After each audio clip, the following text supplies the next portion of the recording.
Hello and welcome to In the Court of the Wenton Knave. We're working through You Can't Do That on Stage Anymore before the grand finale of the last two big albums. We've got a whole load of live stuff to get through. This particular series, of course, is 13 hours worth of stuff, right from 69 to 88. It's interesting what is on it and what isn't on it. There does seem to be a propensity towards the 84 band. Interesting. There's a lot from the 84 band, a lot from the 82 band, a lot from 69, particularly those eras. Shockingly, there's no wazoo band, there's no grand wazoo, and there's no petite wazoo. Bizarrely, I think the sound quality of those particular recordings perhaps weren't good enough, so he may have left those for a later release had he had the chance.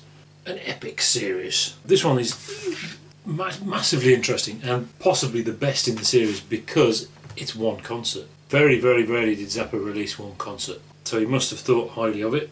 It's 74, it's the Roxy band. There's a real bit of conceptual continuity in that this concert wouldn't have happened had he not had to pull out of touring the UK. Because he was going through all the litigation with the Royal Albert Hall, no one would book him in London. And he basically couldn't go to the UK because if he couldn't do the big show in London, he couldn't afford to tour the rest of the UK, so they had to drop out of touring the UK and played some more European dates instead, including this one. Interesting. And there it is. It's 74, so it's much later than the Roxy recordings, and as such the band are better. So if you like the Roxy band, this is absolutely, a crucial part of the catalogue. It's better than Roxy. I'd say the only thing that I have a problem with is the fact that there is no Bebop Tango.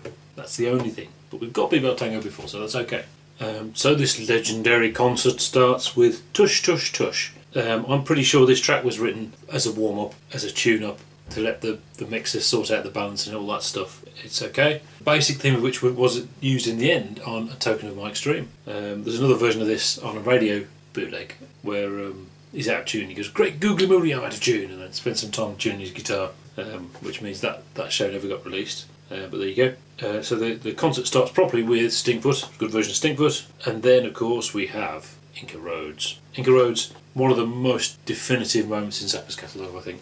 Inca Roads is very, very special indeed. This particular performance, the middle bit, the guitar solo, that's what ended up on the album. I prefer the whole thing performed live than the album version for whatever reason. Then we got RDNZL, that had been played for about a year. I think they've been played for about 2 years by this point. It was actually played by the Petite Wazoo as well, but obviously didn't appear right the way until studio time. But here it is, just the melody. It's just a fantastic melody, brilliant. Then we've got the quadrilogy of Village of the Sun, Enchanted Half of You, Don't You Ever Watch That Thing, and Pygmy Twylyte, followed by Room Service. This is the room service routine, in the same way that the Flo and Eddie band had the groupie routine. Frank and Napoleon Murphy Brock had the room service routine, and it is really funny, I have to say. I think it's funnier than Flo and Eddie, actually.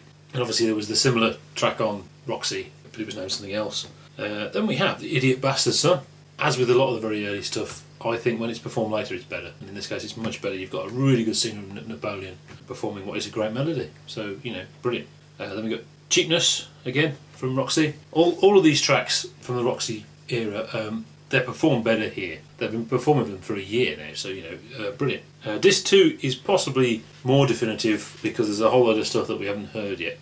We've got Approximate. We haven't had Approximate properly yet. We had the one on Zappa in New York, which was obviously Purple Lagoon and Approximate intermingled. So here we've got a version of Approximate properly. It's the first time it came out. Followed by Dupree's Paradise, which at this point had been performed for about 2 years, right the way back to 1972, and didn't appear until the Perfect Stranger album for the electronic version. Ironically, here we got the proper version, or the original version, and the solos in that as well, drum solo and stuff. Then we got Satumaa, which is a Finnish tango, which was just a thing they were doing at the time, not a big deal. But track 4, another legendary moment, something that is so strange he never did anything with, is Duween. A fantastic melody. It is just a melody though, it was never made into a song. It's just a melody, and he never used it. This was the first release of that track, and that was it. He kind of thought highly of it as everyone else. Apparently early on in the 88 band, when Mike Kinley first joined, Scott Thunes or Tuners runs up to him and says, "Oh God, you're not in the band, are you?" He says, "Do you know Duween?" Because at the time,